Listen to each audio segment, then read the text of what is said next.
A nossa desgraça consiste em pensar. E pensar a partir da nossa finitude. Considerar aquilo que representa ameaça concreta à nossa felicidade.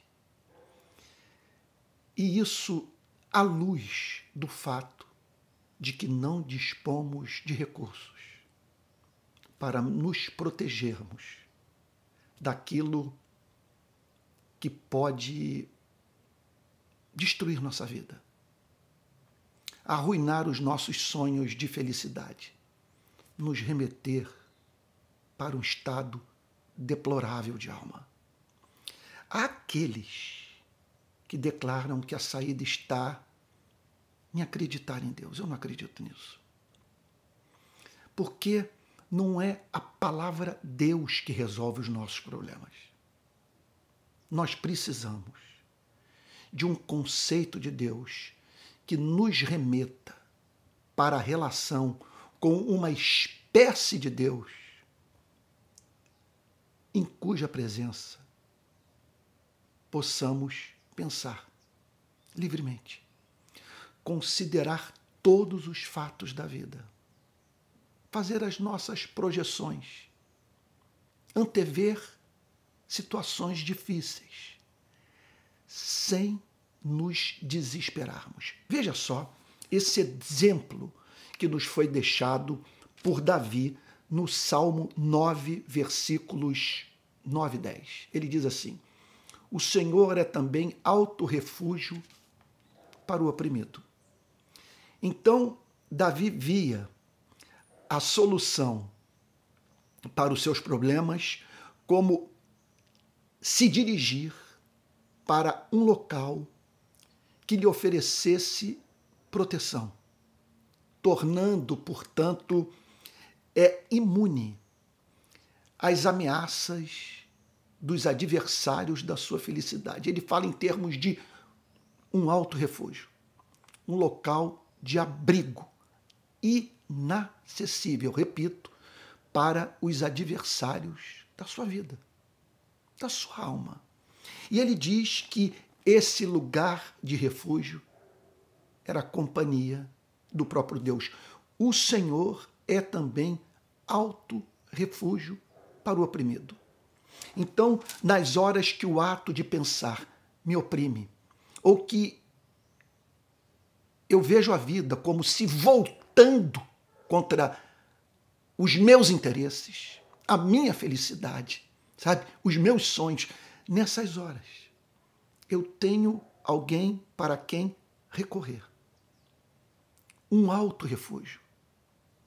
E ali, portanto, eu encontro amparo, proteção. Quer dizer, ali eu me permito falar comigo mesmo. Eu tenho algo a dizer para mim a fim de pacificar o meu coração sobrecarregado de ansiedade. E Davi prossegue dizendo, ele é refúgio nas horas da angústia. Quer dizer, aquilo que nós podemos chamar de hora da angústia. Realmente, a vida é dura, curta, incerta e passível de mudanças súbitas que nos remetem para isso que Davi chama de hora da angústia, aquele período da nossa passagem por esse planeta em que a angústia nos atinge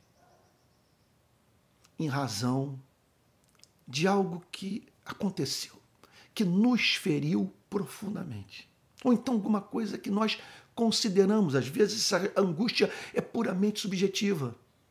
Não é que uma tragédia tenha nos acontecido, mas simplesmente a nossa mente, sabe, nos remeteu para um mundo de possibilidades trágicas que nos paralisa.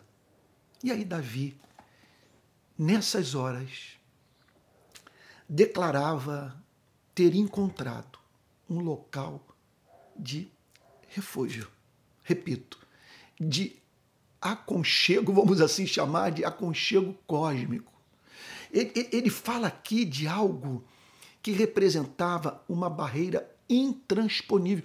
Simplesmente naquele lugar de refúgio, ele não poderia jamais ser alcançado pelos adversários da sua alma. Agora, olha o verso 10. E aqui eu concluo. Em ti, pois, confiam os que conhecem o teu nome. Davi, portanto, afirma que a saída consistia em encontrarmos no universo um Deus confiável. Quer dizer, é mais do que crer em Deus. Davi apresenta a saída como confiar em Deus.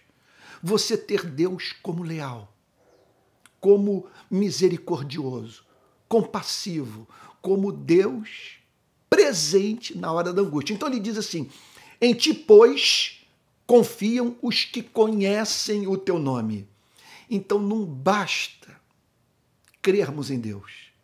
Nós precisamos conhecer o nome de Deus. E o que é o nome de Deus? É a revelação que ele fez de si mesmo a nós, a você e a mim.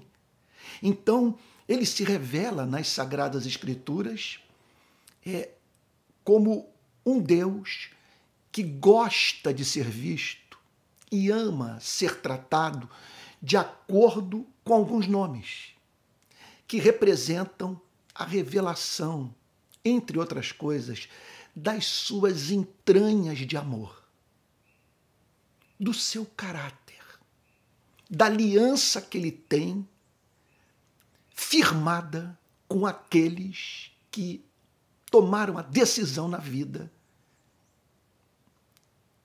de se relacionar intimamente com ele. Viver para a glória do seu nome, sabe?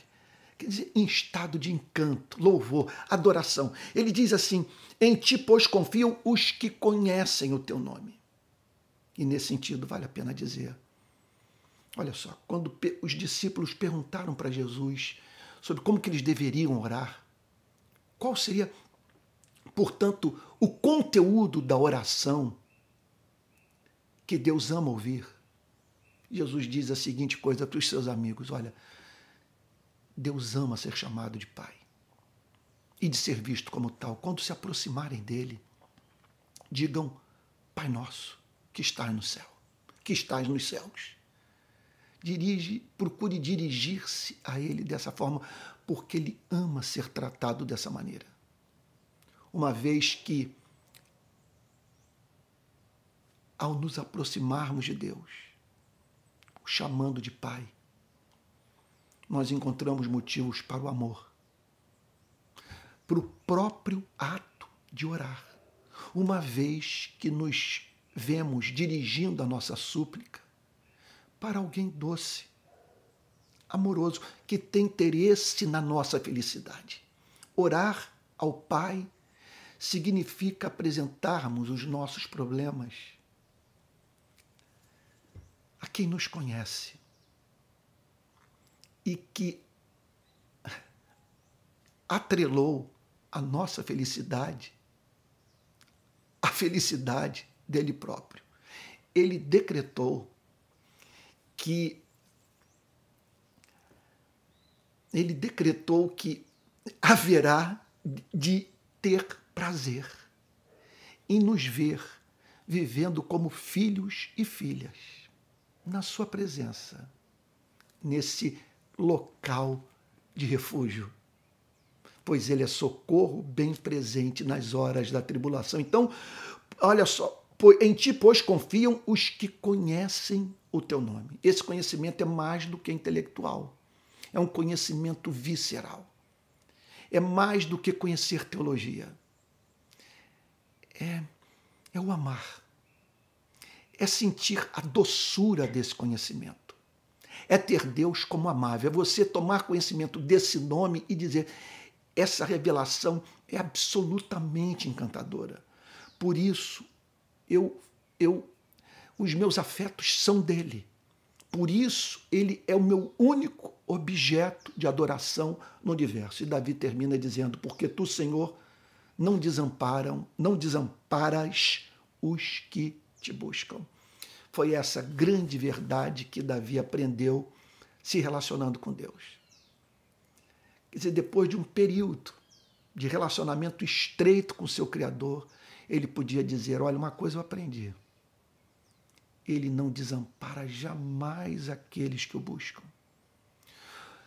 Quer dizer, só conseguem vê-lo como amável, como leal, como refúgio na hora da tribulação, aqueles que o buscam. Aqueles que o buscam porque conheceram o seu nome. Então, eu concluo dizendo o seguinte, o problema não consiste em nós pensarmos. Veja, porque abdicar da razão significa abrirmos mão daquilo que nos distingue dos animais irracionais, daquele componente que faz parte dessa definição bíblica de ser criado à imagem e semelhança do seu Criador. Nisso consiste, conforme dizia Pascal, certamente o nosso sofrimento, mas a nossa grandeza. Somos seres que pensam. Agora, veja, Deus nos fez de uma tal maneira que podemos usar o cérebro livremente, sem nos desesperarmos. Agora, desde que o conheçamos, a partir da revelação do seu nome, do que ele falou sobre si mesmo, da forma como ele ama ser visto. E tudo isso num contexto de busca pela intimidade com Deus. De um Deus que é sempre visto como amável por aqueles que, após o contato com a sua revelação, passaram a buscá-lo com todo o seu ser. Portanto, o problema não consiste em usar o cérebro. O problema consiste em usarmos o cérebro sem conhecermos o nome de Deus.